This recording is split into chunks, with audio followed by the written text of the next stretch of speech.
പാർലമെൻറ്റിൽ തീപ്പൊരി നേതാവ്, എല്ലാവരോടും സൗമ്യമായി പെരുമാറുന്ന പുഞ്ചിരി തൂകുന്ന നേതാവ്, ഇന്ദിരാഗാന്ധിയെ വിറപ്പിച്ച നേതാവ്,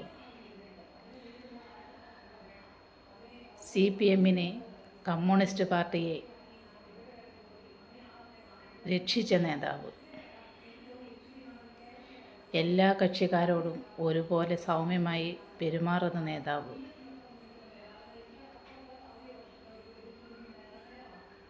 കമ്മ്യൂണിസ്റ്റ് പാർട്ടിയുടെ പ്രതിസന്ധിയിലെല്ലാം ഒരു താങ്ങും തണലുമായി ആ പ്രതിസന്ധികളെല്ലാം തരണം ചെയ്ത് മുന്നോട്ട് പോകുവാൻ കരുത്ത് നൽകിയ നേതാവ്,